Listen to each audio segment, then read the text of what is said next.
What's going on, everybody? C4 here today. Continue with the Madden 18, Madden 17 roster reveal. This is impromptu. I didn't have it scheduled, but because this Friday we are doing the final rebuild revival, which is the Cleveland Browns, I wanted to use my updated rosters. I didn't want people like, trying to tinker away and dig into that to try to get a sneak peek. So I figured, why not just modify the upload schedule? Get the Browns one out now so that we can get hyped for the final rebuild revival. There's still going to be Chip Kelly rebuilds, splurged in there a little bit, but for the final rebuild revival, let's use the Browns' most updated roster. So, if you guys don't know what's going on in this series, please go check out the first episode about the Philadelphia Eagles, where I go in depth with the clip notes. These rosters are based off of my own overalls, Pro Football Focus, their stats.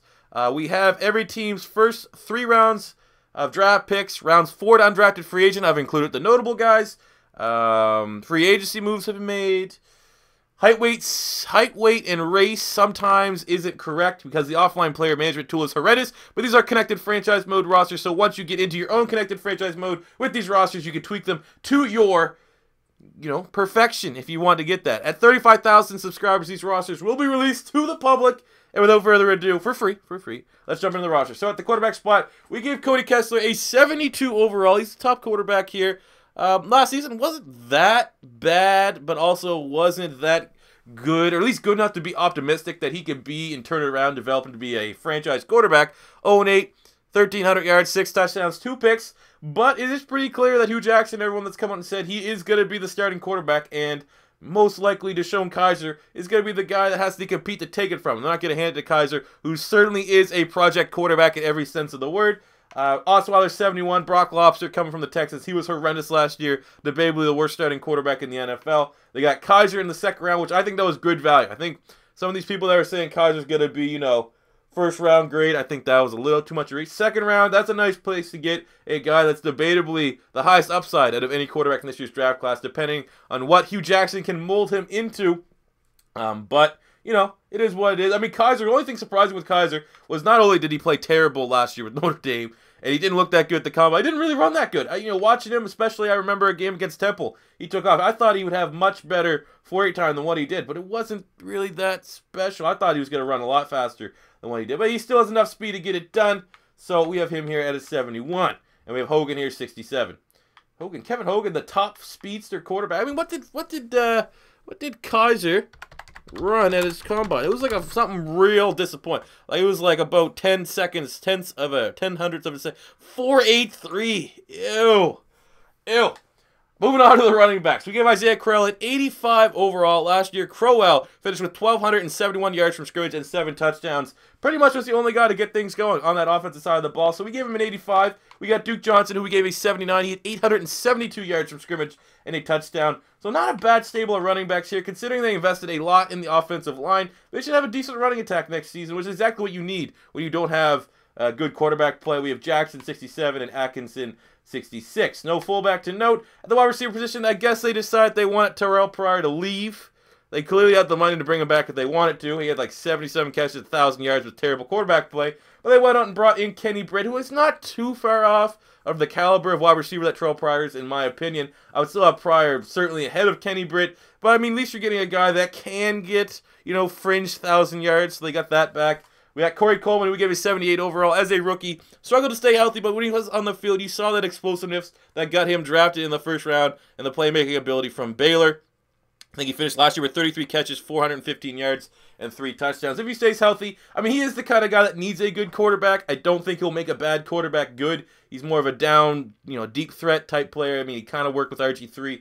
But, I still think the talent is there for Corey Coleman. We got Josh Gordon, who we still gave a 77. I mean, when is this guy ever going to sort his goddamn life out? Lewis, 66. Rashard Higgins, who I was really a big fan of in college, 65. 64, 64, 63, and 59 for the rest of the scrubs here in Cleveland. At the tight end spot, we got David Njoku. They drafted in the first round with one of their 3 first-round picks. Plenty of upside there. Still a project player at the tight end position, but he's, I do think he's almost less of a project than Evan Ingram on the Giants in terms of being a complete NFL caliber tight end. But I think, obviously, if Ingram can get the better receiving skills. But I think Njoku fits it. Obviously, he was good enough to let the Browns give Gary Barnes his walking papers. So he should, maybe he could be a nice little sleeper in terms of fantasy football. But a 75 is where we give him. We got DeVal, 68. Vitali, the superback from Northwestern, 67. 64, 64, and 51. My God, there's a lot of bodies here on this Browns roster. Let's just put it that way. Left tackle, we give Joe Thomas a 93 overall. Pro Football Focus last year graded him at an 88.2, so a little bit of a down year from Joe Thomas in comparison, but he is still the second highest rated left tackle. I think the highest one is Trent Williams on the Redskins, and then Joe Thomas is the number 2. I know as an Eagle fan, I do like the rant and rave that Jason Peters is the best left tackle in the NFL, but if I had to say what other left tackle could I potentially give it to, it would definitely be Joe Thomas. He is a Hall of Famer for sure. We have Stirrup here, 66. Left guard, Joe Baltonio, 83. Drango, 72. At center, J.C. Treader coming over from the Green Bay Packers. We gave him an 84 overall. Nice pickup there.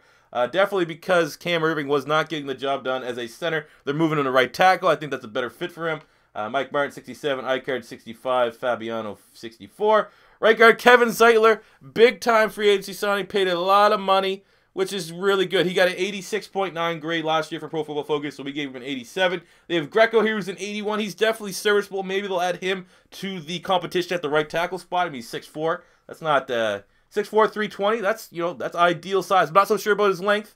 I'm just assuming here. I'm just making a guess that he may be a guy that can compete for the right tackle spot. And the right tackle spot currently we have Cam Irving slated to be the starter. He played all over the offensive line for Florida State. So maybe he'll have a better life here at right tackle in the NFL. Roderick Johnson, they got from Florida State. We gave him a 69. Sean Coleman, 68. And Raiders, 66. That is definitely going to be a battle Browns fans need to look at in the coming season.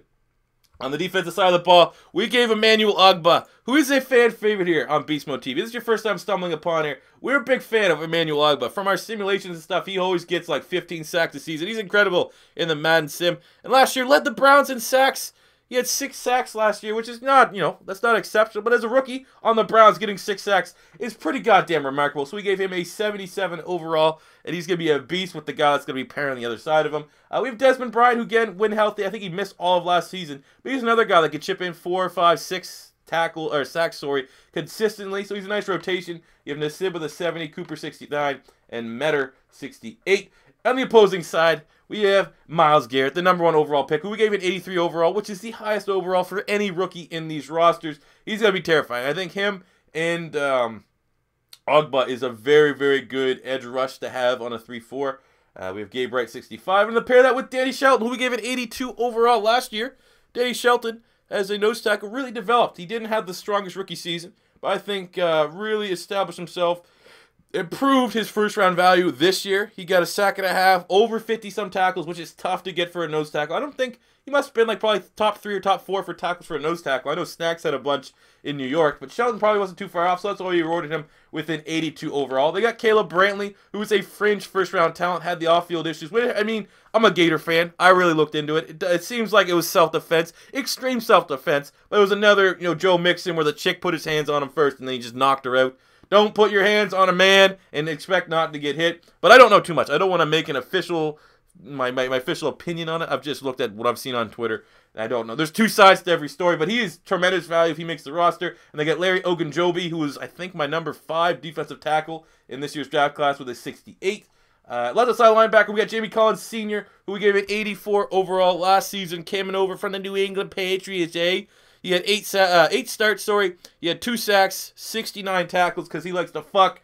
84 is about fair. Definitely room for him to get more upside. He's definitely had to take on the leadership role of this defense. Nate Orchard, 66. Middle linebacker, we have Christian Kirksey, who we gave an 82 overall last year. He had 140 tackles, 2.5 sacks, 3 pass deflections.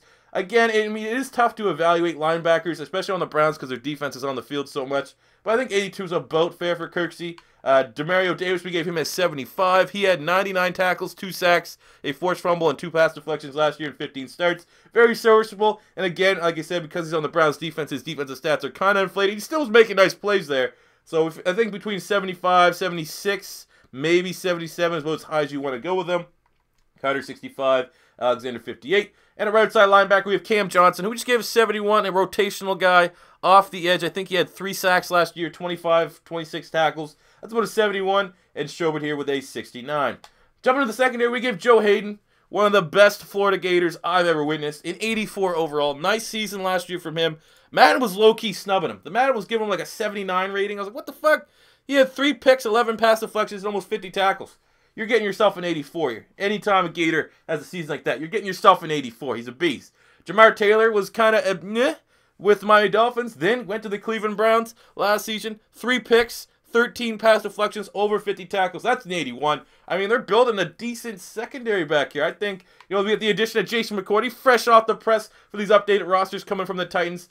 He's struggled to stay healthy. He's definitely looking like he's lost a step or two. But that's being said, I think that's a nice signing, a low-risk signing from the Cleveland Browns to get some experience back there. He certainly could end up being an outside starter, having Hayden and McCourty with Jamar Taylor in the slot. But we also got Brian Body Calhoun as a rookie. 3 picks. One of those he brought back to the house for a pick 6, 11 pass deflections, a forced fumble, a sack, and just over 40 tackles. That's a 75. Out of Minnesota, tremendous value here. A little bit small. I mean, him and Taylor kind of fill the same kind of void.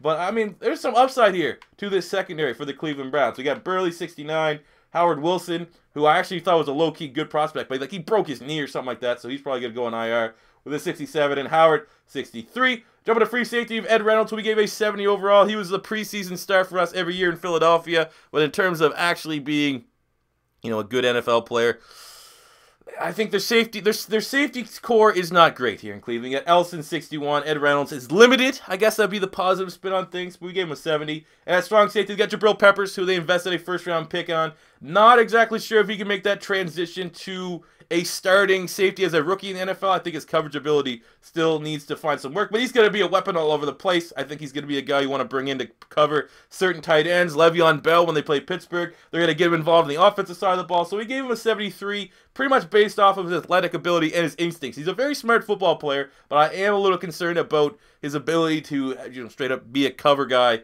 in the NFL. But maybe they won't use him like that as a rookie, which I assume they won't.